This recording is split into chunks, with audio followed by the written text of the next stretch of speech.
This is Jake Heaps here in the 710 studios.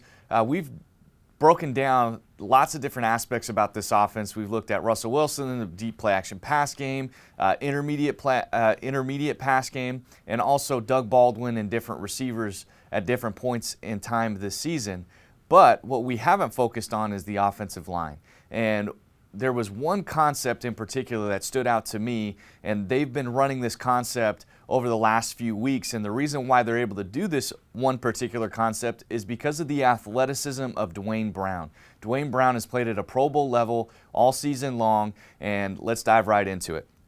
So the play that they've been running is a crackback toss sweep play that gets the left tackle Duane Brown pulling. And you don't typically see this because you usually don't have a left tackle that is as athletic and as smart as Duane Brown is. So here's how they set this play up. So we've got George Fant at tight end over to the right here, and then we have Jaron Brown and David Moore tight in almost kind of nasty split alignments, meaning that they're tight to the line of scrimmage over here in the tackle.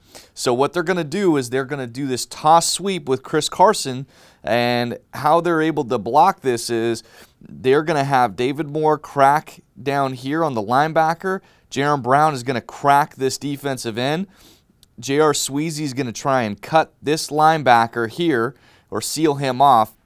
And then these offensive linemen on this side, from Britt to Simmons to Fetty and Fant, are working to kind of seal this off on this side. Now, the thing that works so well is, and I'm sure that they went into this with the game plan, is San Francisco 49ers overload this side of the formation because you have a tight end like George Fant, who's essentially a lineman playing tight end. So now what they do is they line up in a true over front, which leaves them susceptible to this toss crackback sweep. So now if we look at the play here as it develops, get the snap of the ball, Jaron Brown executes great on his seal block on the defensive end.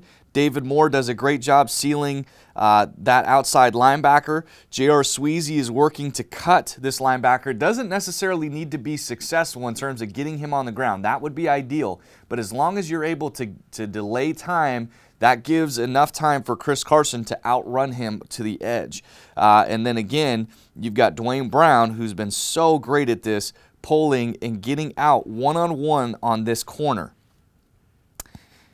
And as we go further, Duane Brown is able to not only get in his way, but get hands on him. So now what they're able to do is they have successfully sealed this off the offensive line, the front. They've been able to seal off the front and leave this one-on-one matchup with Duane Brown in the corner, leaving Chris Carson with options. He can either cut it up if he wants to, or he can continue to bounce this outside, which is what he ultimately does, and is able to get down close to the 5-yard line. So again, a successful run down in the red zone.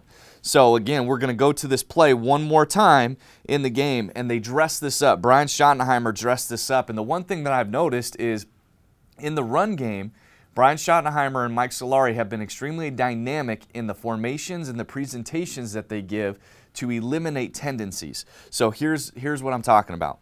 So now you have Ed Dickson at tight end. He was originally down in a three-point stance. He is now popped up because they are going to send him in formation. The defense, once again, they are in a 4-3 over front. So again, this true heavy over front with this one technique more as a shade. He is more lined up on the shoulder, the left shoulder of Justin Britt, rather than being in between the center and the guard bubble. So that is a helpful thing to this play that gives the Seahawks an advantage.